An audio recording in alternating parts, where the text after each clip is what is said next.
We're continuing our 1 week of reading in the Didache, taking a short break from the Gospel of John. Didache 9:4. Hosper ein tuta ta klasma diascorpis minon epano ton areon kai sunakten egenita hin huto sunaktheto su he ecclesia apaton peraton tes geis estain sein basilean hati su esten he doxa kai he dunamis dia Jesu Christu estus ionas. We continue the prayer for the broken bread, or the fragment, and just a beautiful passage here.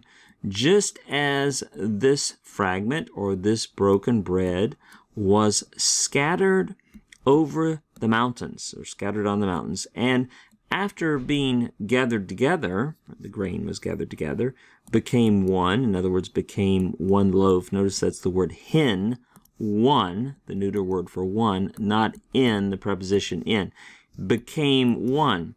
Thus, let your church be gathered, right? There's the your. Let your church be gathered. That's a aorist passive imperative, third person singular, from the ends, or from the limits, from the boundaries of the earth into your kingdom.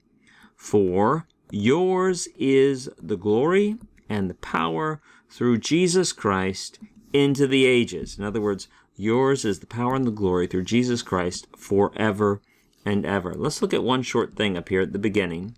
I wonder if you recognize that as a paraphrastic use of the participle.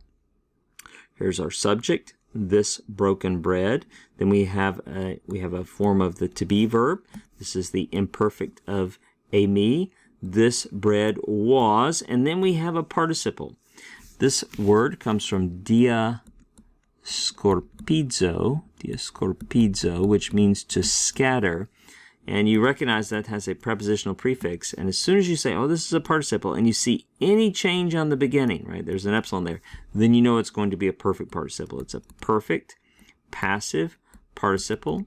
It's neuter nominative singular because it's describing this fragment, which is neuter nominative singular. This fragment was scattered over the mountains. In other words, this piece of bread originally was made up of little grains that were growing in wheat that was scattered over the hillside. Notice the language even, scattered over the mountains, kind of sounds like a first century Palestinian type context.